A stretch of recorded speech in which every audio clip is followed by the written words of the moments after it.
കേരളത്തിൽ കുറേ fan base ഉണ്ടായിരുന്നു എനിക്ക്. എല്ലാവരും രണ്ട് കൈ കൊണ്ട് സ്വീകരിക്കുന്നതാണ്. അതിപ്പോഴും അതേപോലെ തന്നെ.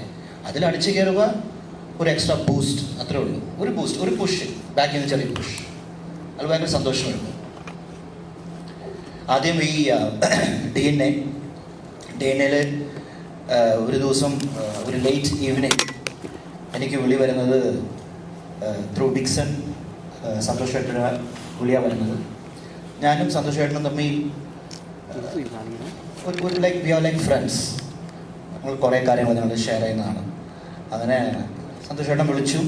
സന്തോഷമായിട്ടും ഒരു കാര്യമുണ്ട്, എല്ലാം ഫുള്ളായിട്ട് പറയില്ല, ഒരു സസ്പെൻസിൽ കൊണ്ട് നിർത്തും. പറഞ്ഞിട്ട് നിർത്തും. അപ്പോൾ ഇനിയും കൂടി എന്താ അത് കഴിഞ്ഞ് സന്തോഷമായിട്ടും അത് കഴിഞ്ഞ് പറയും. അപ്പോൾ അത് കഴിഞ്ഞിട്ട് പറയാ ഇപ്പം ഇത്രേ ഉള്ളൂ എന്ന് പറയും. ഭയങ്കര സസ്പെൻസാണ് എല്ലാത്തിൽ.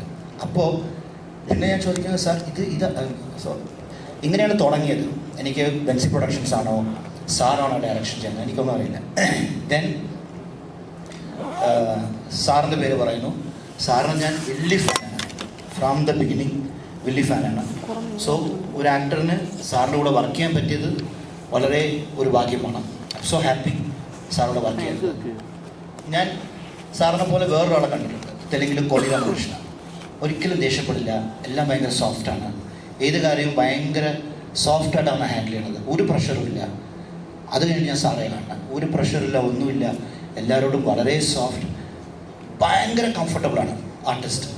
അങ്ങനെ സാർ പൂ പോലെ അങ്ങനെ കൊണ്ടു നടന്ന് എല്ലാ കാര്യങ്ങളും കൊണ്ട് സാധിച്ചെടുത്തു. So happy. Technical team, all my colleagues. പിന്നെ പപ്പനും ഞാനും തമ്മിൽ ഒരു റിലേഷനുണ്ട്. റിലേഷൻ മീൻസ് എൻ്റെ ഫാദറും പുള്ളിയുടെ ഫാദറും തമ്മിൽ ക്ലോസ് ഫ്രണ്ട്സാണ്. സോ എപ്പോഴും ഞാൻ പപ്പനെ കാണുമ്പോൾ ഞങ്ങളുടെ ഫാദറിൻ്റെ ഓർമ്മ വരും എപ്പോഴും. So we use to talk. So അതൊന്ന്. പിന്നെ അഷ്കറിന് all the best. Grand success ആട്ടെ ഈ പടം. So that's it. വേറെ എന്തൊക്കെയാണ്? എനിക്ക് ബാബുച്ചേട്ടനും കൂടി ഒരു ചോദ്യം ചെയ്യാനുണ്ട്.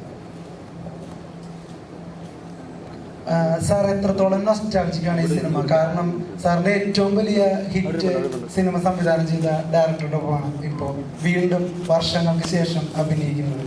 സോ എത്രത്തോളം നൊസ്റ്റാൾജിക്കായിരുന്നു? കാരണം ഈ ഒരു സിനിമ എന്ന് പറയുന്നത് നമുക്ക് ഒരുപാട് മെമ്മറീസ് തരുന്ന, അല്ലെങ്കിൽ നൊസ്റ്റാൾജിയ തരുന്ന ഒരു സിനിമയാണ്. ഞങ്ങൾ എപ്പോഴും ഇങ്ങനെ ലൊക്കേഷനിൽ ഞാനും ബാബുമായിട്ട് ഇങ്ങനെ പണ്ടത്തെ പല കാര്യങ്ങൾ സംസാരിക്കുകയും, ലൊക്കേഷൻ മാത്രമല്ല ഞങ്ങൾ ഓൾമോസ്റ്റ് എവറി ഡേ അങ്ങോട്ടും ഇങ്ങോട്ടും ഫോൺ ചെയ്ത് സംസാരിക്കാറുണ്ട്.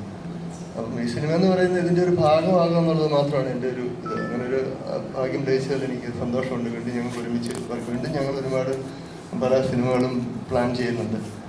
അപ്പം ശരിക്കും ഒരുപാട് ഞങ്ങൾ ഈ സിനിമയിൽ മാത്രമല്ല, പേഴ്സണലായിട്ട് വ്യക്തിപരമായിട്ട് ഞങ്ങൾ എപ്പോഴും അങ്ങോട്ടും ഇങ്ങോട്ടും ആഴ്ചയിൽ ഒരു 4 ദിവസമെങ്കിലും ഞങ്ങൾ ഫോണിൽ കൂടി സംസാരിക്കാറുണ്ട്, ഇത്ര വർഷങ്ങളായിട്ട് മുടങ്ങാതെ.